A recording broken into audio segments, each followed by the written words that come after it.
নমস্কার বন্ধুরা, আমি বিশ্বজিৎ আর আপনারা দেখছেন আমাদের YouTube channel Nifty prediction for tomorrow. আজ আমরা শুধুমাত্র নিফটি নিয়ে আলোচনা করব এবং দেখে নেব যে সোমবার দিন নিফটিতে কিরম টাইপের মুভ হতে পারে আর কোন দিকে যেতে পারে, কোন লেভেলটার ওপর বাই হতে পারে, কোন লেভেলটার তলায় সেল আসতে পারে। এটা আওয়ারলি চার্ট খোলা আছে বন্ধুরা, দেখতেই পাচ্ছেন। বাজার যেখানে গিয়ে বন্ধ করেছে সেটা হচ্ছে 22,523 এই জায়গাটায়। আর ঠিক এইটা একটা সুইং হাই আছে, তার উপরে দেখতে পাচ্ছেন ঠিক এইটা একটা সুইং হাই আছে। হতেই পারে বাজার গ্যাপ আপে খুলতে পারে, খোলার পর দেখলেন যে 22,580 এই লেভেলটাকে ব্রেক করে চলছে না, সেক্ষেত্রেও এখান থেকে রিভার্সাল সাইন আসতে পারে এবং তলার দিকে পড়তে পারে। আবার এটাও হতে পারে যে এর ওপরেই হয়তো সাস্টেন করলো, বা গ্যাপ আপেই দেখলেন যে 22,600 620 এই লেভেলটার কাছাকাছি গেল, কিন্তু এর উপরে আর সাস্টেন করছে না। সেক্ষেত্রে রিভার্সাল সাইন দেখার পর যখন এই লেভেলটা ব্রেক করবে, যেটা হচ্ছে 22,580, তখনই কিন্তু আপনারা সেল করতে পারেন এবং তলা দিয়ে কিছুটা মুভমেন্ট পেতে পারেন। কতটা পর্যন্ত পেতে পারেন? ঠিক এত দূর পর্যন্ত তলার দিকে মুভমেন্ট আপনারা আশা করতে পারেন, যেটা হচ্ছে 22,431 এই জায়গাটার কাছাকাছি পর্যন্ত। আবার এটাও হতে পারে যে দেখলেন যে মর্নিং এ বাজার খুললো হচ্ছে ছোটখাটো গ্যাপ ডাউন বা ফ্ল্যাট খুলেই তলার দিকে এলো, কিন্তু তলায় যে 22,430 31 এই জোনটা দেখতে পাচ্ছেন এটাকে আর ব্রেক করলো না। সেক্ষেত্রেও রিভার্সাল সাইন দেখলে এতটুকুনি পর্যন্তই কিন্তু মোমেন্টামের সঙ্গে আপনাকে ট্রেড ধরতে হবে। এই ফাইনালি যদি দেখেন যে 22,580 থেকে 620 এই লেভেলটার মধ্যে ঘোরাঘুরি করছে এবং এটাকে ব্রেক করে সাস্টেন করছে এর ওপর, তখন কিন্তু মোমেন্টাম ওয়াইজ ট্রেড হবে এবং ওপর দিকে লাইভ হাই চলতে থাকবে। যতক্ষণ মোমেন্টাম থাকবে ততক্ষণই কিন্তু হোল্ড করতে পারবেন। মোমেন্টাম যখনই লস হবে তখনই কিন্তু সঙ্গে সঙ্গে প্রফিটটাকে বুকিং করে নিতে হবে বা ট্রেডটাকে স্কোয়ার আপ করে নিতে হবে। এছাড়া কিন্তু উপরের দিকে কতটা পর্যন্ত যাবে সেটা কিন্তু এই মুহূর্তে বলা সম্ভব নয়, কারণ সোমবার দিন বাজারে যে খুব বড় মুভ হবে সেটা কিন্তু নয় বন্ধুরা। একদম রেঞ্জ বাউন্ড টাইপের সিচুয়েশন দেখবেন। হতেই পারে যে গ্যাপ আপে খুলে গেল 22,600 620 কাছাকাছি, তারপর দেখলেন একটা রেঞ্জের মধ্যেই সারাদিন হয়তো বাজার ঘুরতে শুরু করলো। আবার এটাও হতে পারে যে মর্নিং এ দেখলেন যে 22,580 থেকে 620 মধ্যে বাজার খুলেছে, খোলার পর দেখলেন যে উপরের দিকে আর ব্রেক করছে না। সেক্ষেত্রে যখন 22,580 ব্রেক করবে এবং রিভার্সাল সাইন দেখবেন, তখনই কিন্তু আপনারা শর্ট করতে পারেন।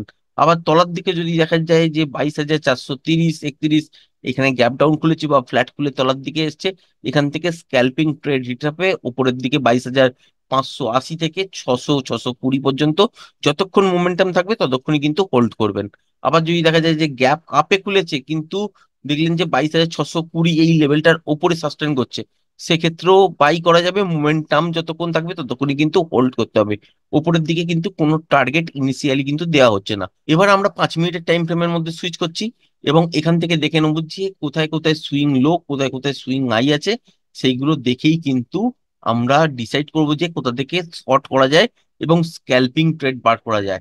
দেখতে পাচ্ছেন এইখানে যে সুইং হাইটা আছে, যদি দেখেন যে ফ্ল্যাট খুলেই এই লেভেলটার ওপর সাস্টেন করছে, যেটা হচ্ছে 22,537 38 এই জায়গাটা, তাহলে কিন্তু স্ক্যালপিং আকারে আপনারা 22,580 থেকে 620 এই জোনটার মধ্যে কিন্তু দেখতে পারেন। আবার যদি দেখা যায় যে ঠিক এই সুইং লোটা গ্যাপ ডাউনে ব্রেক করুক, বা দেখলেন ফ্ল্যাট খুলে তলার দিকে এলো একটা পুল ব্যাক নিয়ে তারপর লেভেলটাকে ব্রেক করলো, সেই ক্ষেত্রে কিন্তু নয়েজ বাজারের মধ্যে থাকবে। তলার দিকে টার্গেট হিসাবে 22,430 এই জায়গাটার কাছাকাছি পাবেন। ফাইনালি এই লেভেলটাকে ব্রেক করে যদি সাস্টেন করে, যদি দেখেন যে ফার্স্ট হাফের মধ্যেই এই ঘটনাটা ঘটে গেছে, 22,430 এই লেভেলটার কাছাকাছি পর্যন্ত চলে এসেছে, সেকেন্ড হাফে দেখলেন বা ফার্স্ট হাফের মধ্যেই দেখবেন যে প্যাটার্ন ওয়াইজ যদি লেভেলটাকে ব্রেক করে সাস্টেন করে, তাহলেই কিন্তু তলার দিকে আরেকটু বড় মুভ পেতে পারেন। এবং এখানে গিয়ে আপনাকে কিন্তু ইন্ট্রাডেতে ফ্রেশ প্রাইস অ্যাকশন অনুযায়ী ট্রেড করতে হবে, কারণ এখান থেকে বড় মুভমেন্ট যেহেতু হবে না, সুতরাং এইখান থেকে যখন ব্রেক করবে তখন কিন্তু ছোট ছোট যে সুইং লো গুলো আছে এর কাছাকাছি গিয়ে বাজার কিন্তু একবার করে আটকাতে পারে। যেমন ধরুন 22,430 এই লেভেলটাকে যদি একটা প্যাটার্ন ওয়াইজ লেভেলটাকে ব্রেক করে ফার্স্ট হাফের মধ্যে কমপ্লিট করার পর সেকেন্ড হাফের শুরুতেই বলুন বা ফার্স্ট হাফেই বলুন যদি ব্রেক করে সাস্টেন করে, সেক্ষেত্রে এআই এত দূর পর্যন্ত দেখতে পারেন, যেটা হচ্ছে 22,376 77। হঠাৎই দেখলেন যে একটা বড় ক্যান্ডেল হয়ে গেল এবং এই টার্গেটটা মিট করে দিল। এখানে কিন্তু ট্রেড নাও হতে পারে, কারণ বাজারের মধ্যে নয়েজ থাকবে, রেঞ্জ বাউন্ড টাইপের সোমবার দিন সিচুয়েশন দেখবেন নিফটিতে। তাই কি হতে পারে যে এই লেভেলটাকে ব্রেক করা সত্ত্বেও বাজার এত দূর চলে আসা সত্ত্বেও কিন্তু ট্রেড নাও পেতে পারেন। দেখলেন যে 1-1.5 মিনিটের মধ্যে একটা বড় ক্যান্ডেল ফর্মেশন তৈরি হলো, এই জায়গাটার কাছাকাছি পর্যন্ত বাজারে চলে এলো। তারপর কি হবে যে আবার বাউন্স ব্যাক খেয়ে উপরের দিকে কিছুটা গেল, তারপর দেখলেন যে হঠাৎই একটা বড় ক্যান্ডেল হলো, আবার তলার দিকে এই লেভেলটার কাছাকাছি চলে এলো। এখানে অপশনের প্রাইস কিন্তু বাড়ে না, টাইম ডিকের জন্য এখানে অপশনের প্রাইস কিন্তু ডিটোরিয়েট করতে শুরু করে। তাই কি হয় যে অনেকক্ষণ ধরে আপনারা কিন্তু এখানে ট্রাই করবেন না, মানে অনেকক্ষণ ধরে যদি আপনারা কোনো অপশন বাই করে বসে থাকেন তাহলে কিন্তু লস লেগে যাওয়ার চান্সেস থাকবে। সোমবার দিন কি করতে পারেন যে স্ক্যাল্পিং আকারে যদি কোনো রকম ট্রেড পান বা লেভেল টু লেভেল কোনো রকম ট্রেড পান, সেখানে কিন্তু ট্রেড নিতে পারেন। সেই ক্ষেত্রে দেখবেন যে যতক্ষণ পর্যন্ত মোমেন্টাম পাবেন, 5 মিনিট 7 মিনিট, সেই মোমেন্টামটাই শুধু ক্যাচ করার চেষ্টা করবেন।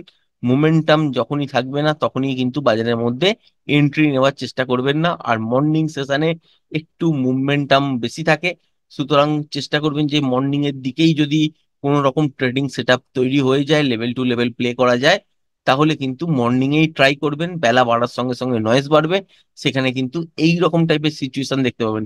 আলটিমেট ডাইরেকশন অনেকেরই হয়তো আগের দিন ঠিক ছিল যে এইখান থেকে তলার দিকে পড়েছে তো ওপরের দিকেই আলটিমেট যাবে, গেছেও কিন্তু বাজার, কিন্তু অপশনের প্রাইস যদি দেখেন ক্রমাগত ডিটোরিয়েট করতে শুরু করেছে। কারণ কি, এইখানে এত বড় বড় নয়েজ যদি দেখতে পান মার্কেটের মধ্যে, যে উপরের দিকে ট্রেন্ড তৈরি করছে না বা সুন্দর প্যাটার্ন তৈরি করছে না, সেখানে কিন্তু কি হয়, অপশনের প্রাইস ডিটোরিয়েট করতে শুরু করে। সেই জন্যই যারা অপশন বায়ার তারা কিন্তু ম্যাক্সিমাম দিন লস খান।